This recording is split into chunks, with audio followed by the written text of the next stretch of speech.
Hello piano teachers. Today I'm going to tell you how I would teach Impertinence from ABRSM's Grade 2 A-list by Handel to my pupils.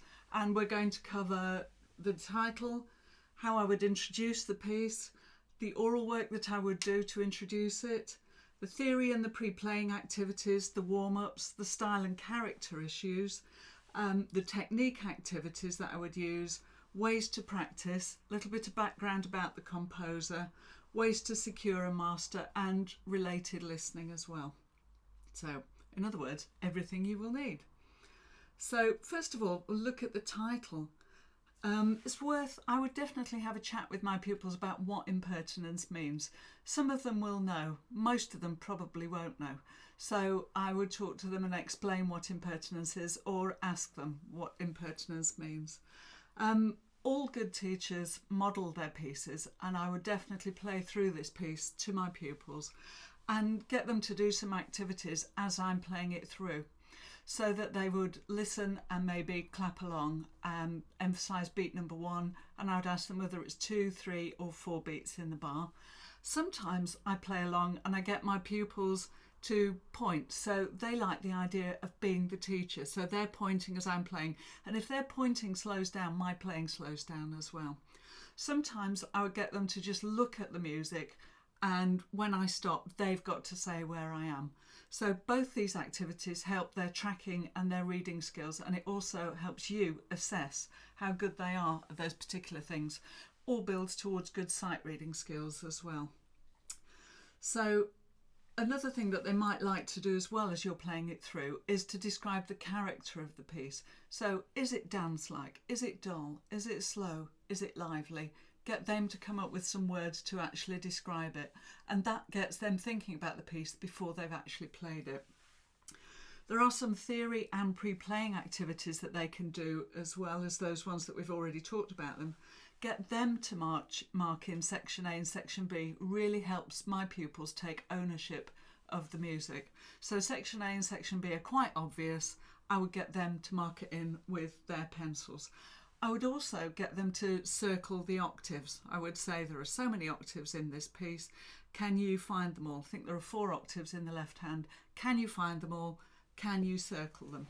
So they're already beginning to do some good sight reading activities and learn about the piece. Warm-ups. The piece is in G minor, so G minor scale is the obvious warm-up to do.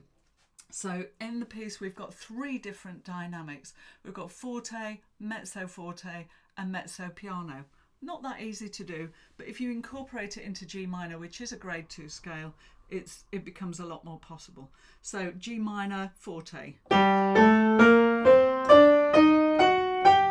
G minor mezzo forte, G minor mezzo piano. So they get used to what their fingers have to do to make those different dynamics.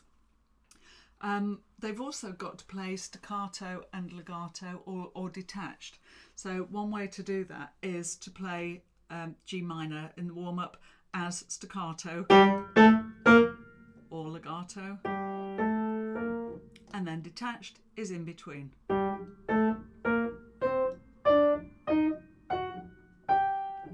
So let's address that issue of articulation right from the word go. It's a bit of a tricky one to pop in at grade 2, isn't it? But with my pupils, I would expect a few of them will be able to detach all the crotchets. Most of them won't. But what I will insist on to get a good Baroque style of this piece is to detach the crotchet upbeats. So at the beginning we've got...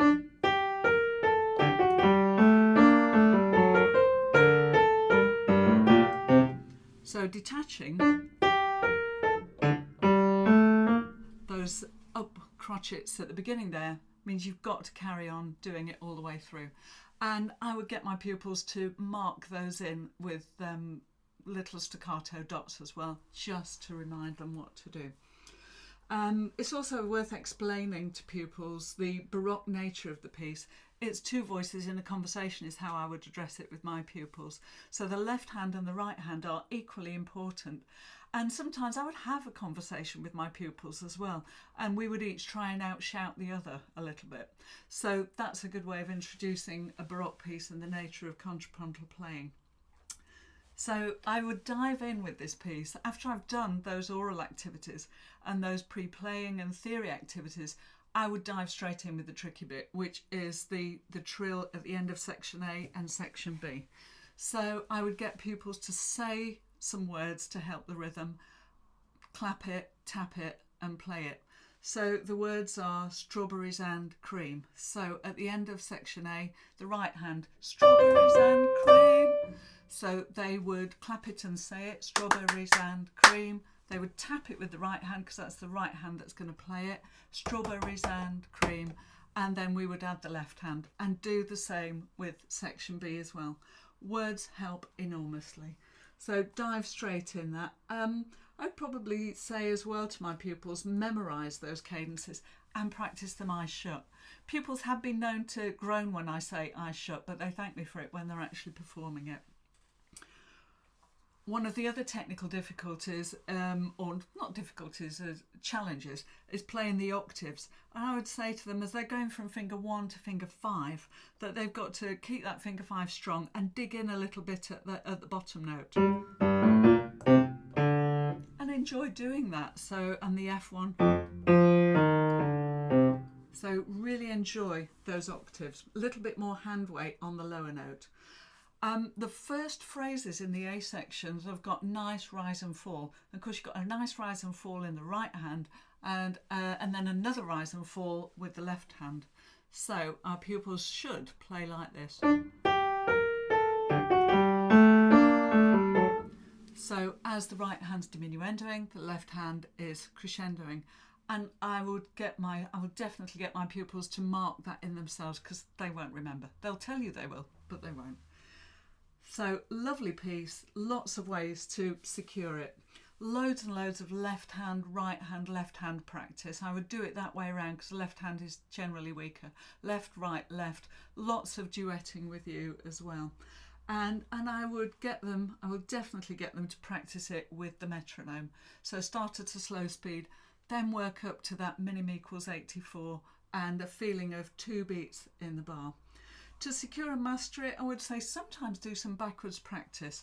So we start with the cadence and then that whole 2 bars and then the bar before it and continue backwards. Backwards practice, great tool for everybody. Okay. It's always good to find out more about the composer. With my younger pupils, I say go away and find out 3 interesting facts about Handel. So they might come back and say that he was born in Germany but came to live in London, that he wore a wig, that his favourite food was whatever. I've got an ancient Ladybird book on Handel, but there's lots more up-to-date things on the web these days. For older pupils, I would maybe get them to do a little biographical sketch of Handel where they would write paragraphs. Handel's an absolute gift to music teachers because there are loads of stories about him. You can lift the music off the page by telling them a little bit about the stories behind the fireworks music, the water music, tweak their interest by saying, what can you tell me about the water music? Where was it first performed?